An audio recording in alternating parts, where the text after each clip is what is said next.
Hello bachcho, let's read out the question first.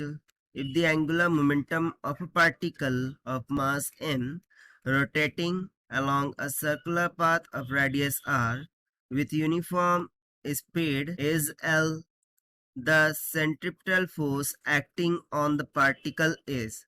So basically, angular momentum for the particle जिसका मास m है वो rotate करता है एक सर्कुलर पाथ में जिसका रेडियस है r. सो उसके लिए एक यूनिफॉर्म स्पीड होती है. सो उसका एंगुलर मोमेंटम हमें किसकी इक्वल गिवन है? कैपिटल एल की इक्वल. सो हमें सेंट्रिपेटल फोर्स जो उस पर लग रही होंगी in terms of angular momentum calculate करना है. सो चलिए स्टार्ट करते हैं हम सॉल्यूशन से. But before of that let's talk about the key concept which we are going to use here for this question. सो इसके लिए हम सिंपली जो एंगुलर मोमेंटम का फॉर्मूला होता है that is L equals to V into M into R, ये एक concept लगाएंगे. और सेंट्रिपेटल फोर्स उसका फॉर्मूला क्या होता है? M V square by R, ये एक फॉर्मूला लगा देंगे.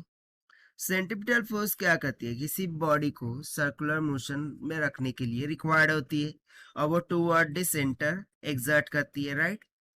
सो देखिए बेसिकली यहाँ पर हो क्या रहा है कि कुछ इस तरीके से, ठीक है, पार्टिकल सर्कुलर मोशन कर रहा है और ये सर्कल का रेडियस क्या है?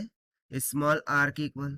यदि मैं यूनिफॉर्म वेलोसिटी कंसिडर करूँ जो कि टेंजेंशियल होंगी, वो उसको हम मान लेते हैं बी. और इसके लिए एंगुलर मोमेंटम क्या है? कैपिटल एल की इक्वल है.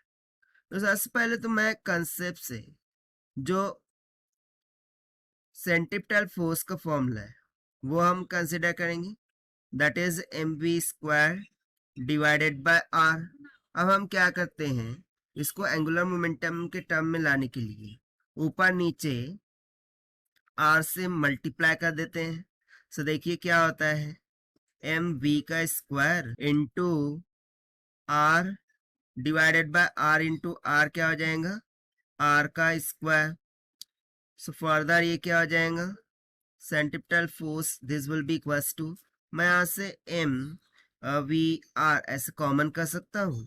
सो बाहर क्या बच जाएगा? वी डिवाइडेड बाय आर का स्क्वायर. एम वी आर क्या होता है? Angular momentum. सो यहाँ पर सब्स्टिट्यूट कर देते हैं, ये हो जाएगा एल वी बाय आर का स्क्वायर. बट अगेन मुझे यहाँ पर v की टर्म्स तो नहीं चाहिए. सो फर्दर हम क्या करते हैं, इसको ऊपर नीचे एम आर से मल्टीप्लाई कर देते हैं.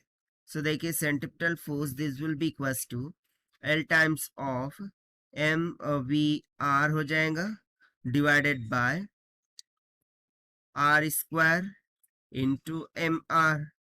सो अगेन एम वी आर क्या हो गया? एल. एल इंटू एल क्या हो जाएगा? एल का स्क्वायर डिवाइडेड बाय डिनोमिनेटर में क्या हो जाएगा? एम आर का क्यूब. और यही हो जाएगा हमारा final answer for this question, जो कि हमने सॉल्व किया by using the conceptual formula of angular momentum and centripetal force से. Now according to this, if you try to match with the option, so no of the option will matching here. So basically maybe the printing mistake, ये हो सकता है 3. ठीक है. So according to this, option A will become correct answer for this question. So this is the required solution. I hope you understood well. Best of luck. Thank you.